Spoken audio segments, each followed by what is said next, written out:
아, 영화 재밌게 보셨어요? 네, 너무 좋죠.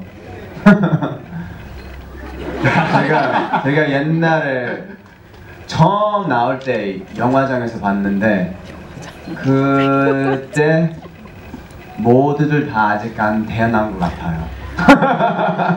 이게 몇 년도쯤이었죠? 영화가 2001년도에 미국에서 개봉을 했었죠. 2001년? 16년 전입니다. Amazing. 시간이 정말 빨리 가죠. 네, 빨리 가죠. 그 당시 영화 보셨을 때 느낌이 어떠셨었어요? 아, 2011년 나왔어? 정말? 2001년, 그렇죠. I was so young then. I was very, very young then. I remember watching it. 2002년 제가 2001년에 그때 마이클 슈타인가 Anybody know? 20대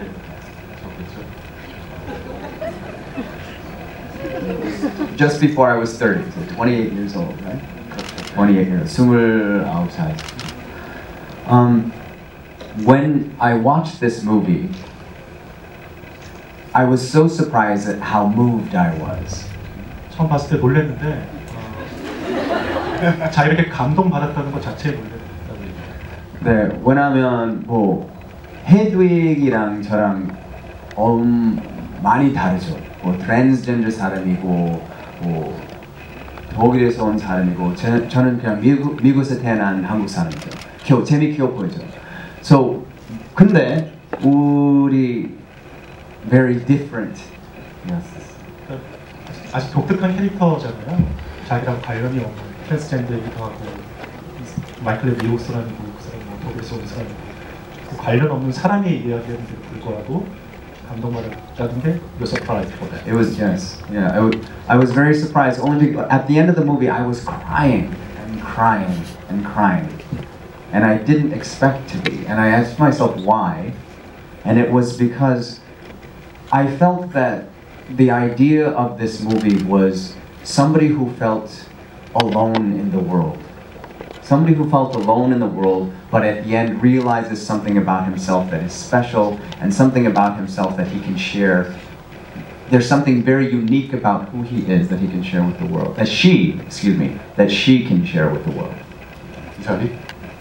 그 전혀 관계없는 사람의 그 특별한 이야기가 있었고 그것에 대해서 큰 감동을 얻었고 자기가 예상하지 않았는데 그거 감동을 얻어서 왜 그랬을까 생각을 했더니 공통점이 있을 거 아니에요. 그 메시지나 결국은 이게 어떤 고독한 인간에 대한 이야기, 외로운 인간에 대한 이야기고 그 사람에 대한 어떤 위로가 될 수도 있고요. 그리고 난 고독하지만 언젠간 내가 이런 것들로 타자와 함께 이렇게 쉐어할 수 있는 그런 어떤 위로가 있어서 컴포트. 그래서 그런 어떤 공통점이 있어서 그게 교감됐던 부분이 아닐까. And I realized that my entire life I had felt different from where I was from, and even, you know, once I decided to be an actor in the world that I was in, I always felt different.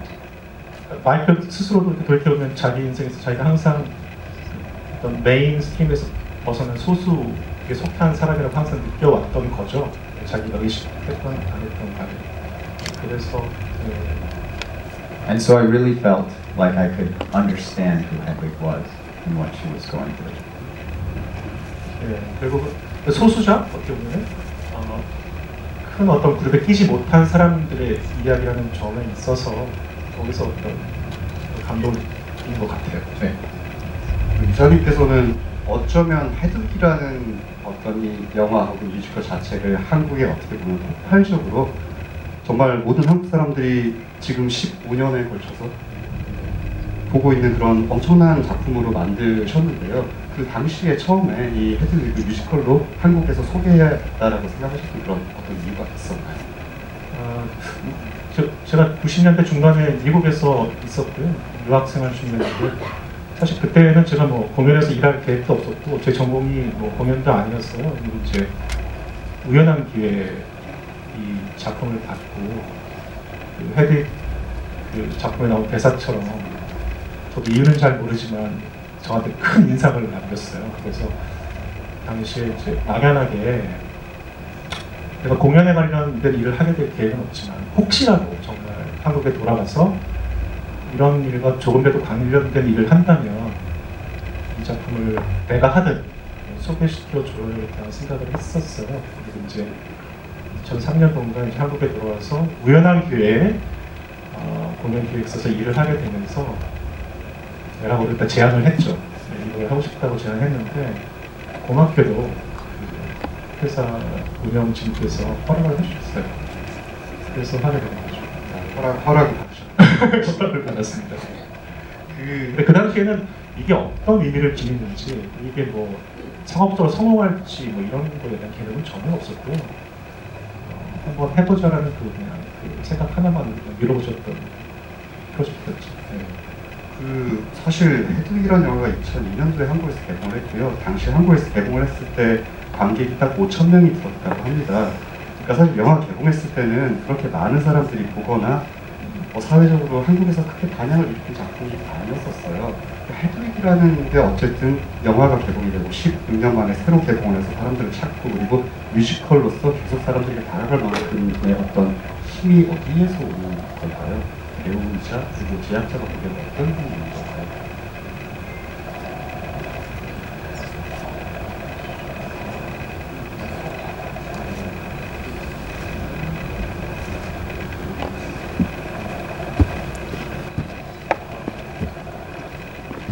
It's very difficult to say what the actual reason is, but number one, I think the music is spectacular.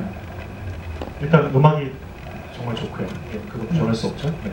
And I don't know the Korean lyrics well enough yet, but the English lyrics are incredibly well written as well. 음악도 좋지만 뭐 한국 번역도 잘 돼 있어요. 하지만 잘 돼 있습니다. 근데 가사 자체도 너무나 잘 쓰여지는 가사이고요.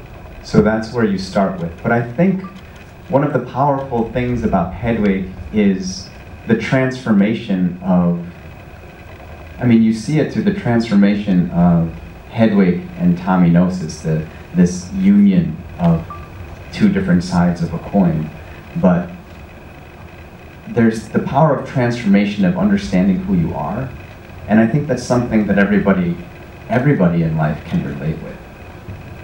이게 동면의 양면처럼 우리 영화를 보셔서 알겠지만 헤드윅의 사이드가 있고 토니의 사이드가 있잖아요. 결국 이제 두 개가 하나가 되려고 하는 몸부림이기도 하고 그런 모습을 갖게 되는데, 그래서 계속 변해가는 어떤 모습, 이게 어떻게 보면은 관계가 계속 변해가는 것들, 이런 것들이 누구나 다 공감할 수 있는, 자기와 연결할 수 있는 것 같습니다. 저도 잘 모르겠는데 이게 끝에 굉장히 가슴을 울리는 대목이 있어요. 마이크 얘기했지만 결국은 메인스트림에 뛰지 못한 소수자일 수 있고요. 아니면 꼭 수가 아니라 권력을 받지 못한 사람들의 이야기거든요. 어떻게 을의 이야기이기도 하죠. 근데 이제 우리 사회를 보면 사실 갑의 입장에 있는 사람은 많지 않아요. 한 5%? 대부분이 을이잖아요. 저도 그렇고. 세상 살기가 그렇게 녹록지 않거든요. 계속 벽에 부딪히고 하는데 그런 사람들에 대한 위로의 메시지가 있고요. 이게 끝이 이렇게 뭔가 희망을 줘요. 되게 포근한 희망을 주고 자기 자신에 대한 확신도 주고 이런 깊은 의미가 있어서 또 이게 감각적으로 재밌잖아요. 감각적으로 재밌고 유쾌하고 파워풀하고 그런 것들이 있는 반면 그 밑에 이런 어떤 큰 메시지가 있어서 그런 힘이 있지 않나. 두 가지가 다 있어서. 그렇죠. 아마 오늘 영화를 보신 분들도 두 분이 하신 말씀에 아마 동조하실 거예요. 어떤 소수자이고 세상에 잘 얽혀들지 못하는 사람들이 어쨌든 노래와 춤으로 자신들의 이야기를 다시 하는 이야기입니다. 근데 좀 전에 말씀하신 것처럼 마지막 장면에서 어떤 희망을 준다고 말씀하셨잖아요. 근데 아마 그 마지막에 이 헤드윅이 걸어나가는 장면에서 굉장히 큰 감동을 많이 받으셨을 텐데 그 장면의 의미에 대해서 사실 많은 사람들이 이야기를 해왔는데 만약에 그 무대 밖으로, 그러니까 헤드윅이 길거리, 영화상 거리로 걸어나간 이후에 그 헤드윅이 어떤 삶을 살았을까라는 질문을 아마도 관객 여러분 많이 하고 계실 거예요. 그래서 두 분은 헤드윅이 무대를 걸어나가서 혹은 이 영화 속에서는 거리로 걸어나가서 어떤 사람으로 계속 살게 됐을까요?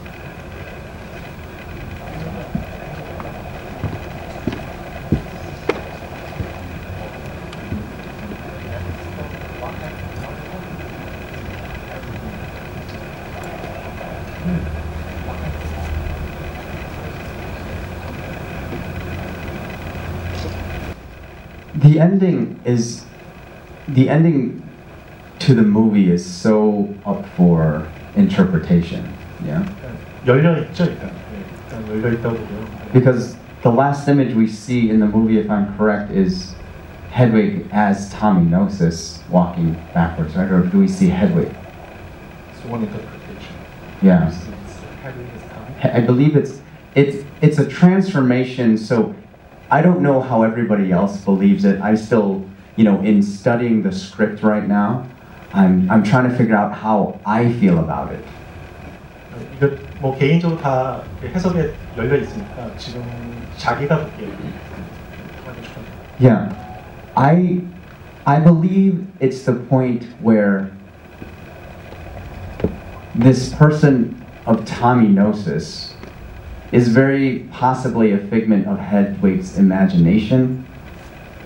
It's not exactly, he's been stalking Tommy, but the other half of who he is, Tommy is his animus spirit.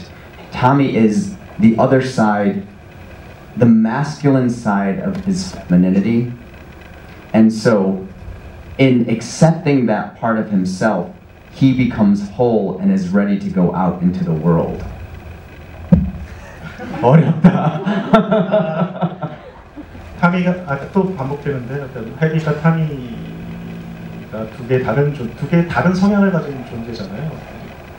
어떻게 보면 뭐 헤드윅이 되게 여성스러운 사이드라면 타미 되게 남성스러운 사이드일 수도 있고 그밖에 여러 의미로 두 가지가 다른 성향인데 마이클이 해석하기로는 결국은 이제 그 헤드윅의 아이젠다 결국 하나가 되는 게 이 사람의 어떤 이슈잖아요.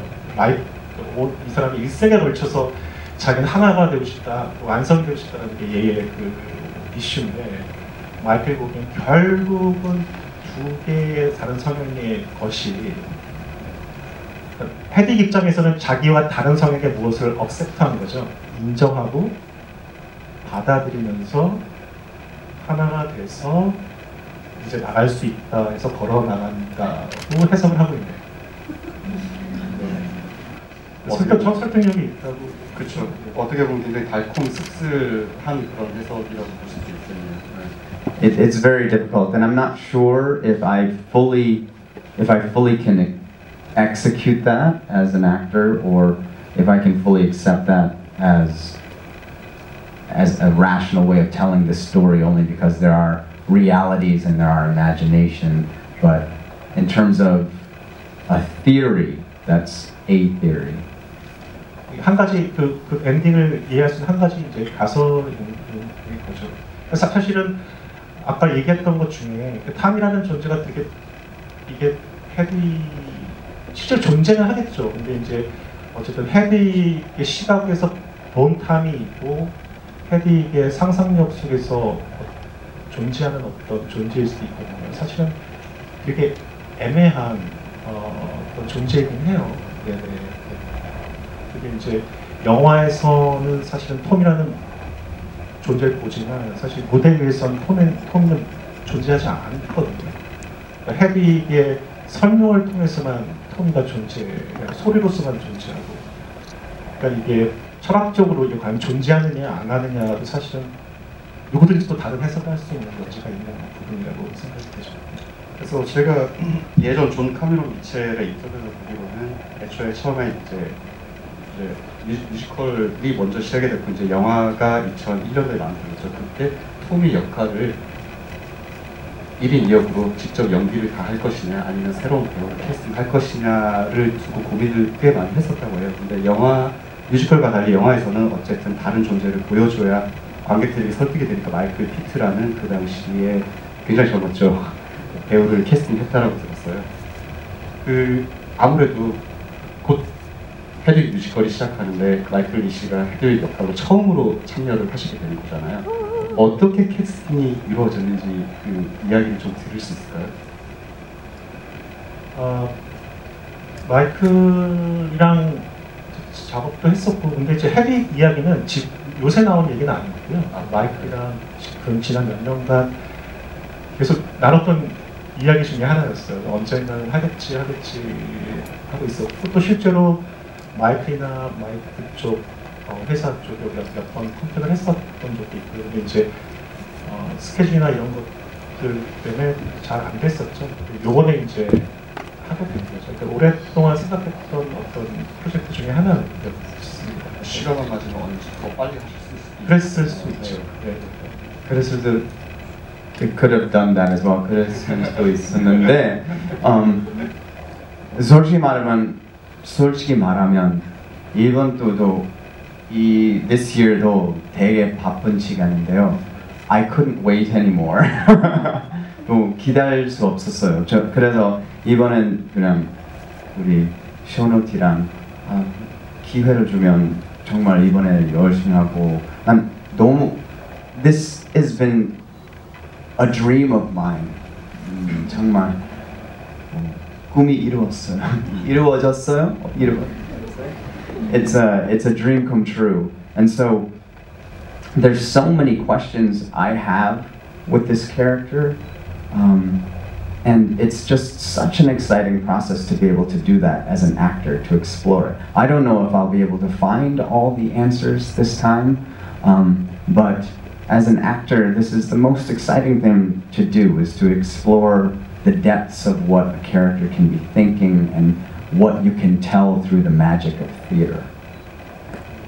일단 헤드윅이라는 역은 자기가 오랫동안 꿈꿔왔던 역이고, 지금 사실 앞으로 나중에서도 더 이상 늦으면 안 되겠다, 해야 된다고 해서 지금 하고 있는데, 사실 배우로서 헤드윅이라는 역할이 너무나 하고 싶은 꼭 마이클이어서가 아니라 그 다양한 어떤 면모를 담아야 되기 때문에 굉장히 꼭 하고 싶은 캐릭터죠. 마이크한테 더더욱 그렇고요. 지금도 내가 이걸 하게 되면 수많은 이런 질문들에 대해서 내가 대답을 해야 되는데 너무 많은 고민을 하고 있죠. 그렇지만 그 고민 자체가 굉장히 익사이팅하대요. 네. 그래서 어디까지 자기가 그 몇 개의 질문을 자기가 답을 할지 모르겠지만 굉장히 흥미롭고 의욕에 차서 준비를 하고 있다고 얘기합니다. 네. 그 질문들은 직접 출연해서 뮤지컬에서 연기를 하시면서 찾아나가실 수 있겠죠. 그 마이클 리 씨가 참여하는 부분은 다른 배우들의 참여 부분이랑 어떤 형식이 좀 다르다고 들었어요. 어떻게 달라지나요? 일단 영어로 진행이 되는데요. 이제 여기에 대한 질문들이 많으셔가지고 제가 이제 한 말씀만 드리면, 그 헤드윅 대본의 서문을 보면 그 저자가 그렇게 써놨어요. 그러니까 가능하다면, 불가능할 경우도 있지만 가능하다면 실제 공연이 이루어진 그 장소를 극적 장소로 설정하라고 되어 있어요. 그게 이제 리얼타임, 실시간적인 소통이랑 현장성을 얘기하는 거거든요. 왜냐면 헤드윅이라는 공연이 다른 공연이랑 달리 관객과 배우가 같은 공간 안에 있고요, 같은 시간 안에 있어요. 그래서 그런 게 굉장히 중요하죠. 그런 현장성 자체가. 그래서 오프로드웨이에서 처음 올랐을 때는 공연이 이루어진 장소는 허드슨강 옆에 작은 모텔 볼룸이었고요. 그래서 첫 마디는 이 모텔 볼룸, 리버블 모텔 볼룸에 오신 여러분 환영합니다 하셨습니다. 그 안에 모두 존재하는 거거든요. 그리고 브로드웨이에 갔을 때는 브로드웨이 41번가에 벨라스코 시어터가 있는데 이 벨라스코 시어터에 오신 여러분들 환영합니다 시작해요. 같은 공간에 우리가 다 있어야 돼요. 네. 그러니까 한국도 프로덕션을 많이 지나가면서 그런 걸 해보고 싶은 마음이 있었어요. 예를 들어서 몇 년 전에 삼성동의 베가마트홀에서 공연했을 때 베가마트홀에서 공연하면 어떨까 헤드윅이 여러분 베가마트홀에 오신 여러분 환영합니다. 그런 욕심이 있잖아요. 그리고 토미는 마침 거의 탄천이라는 그 개천이 있었고 저 올림픽 스테디움이 있었어요. 그래서 토미가 국제적인 스타가 돼서 저 올림픽 스테디움에서 공연을 하고 있고 패리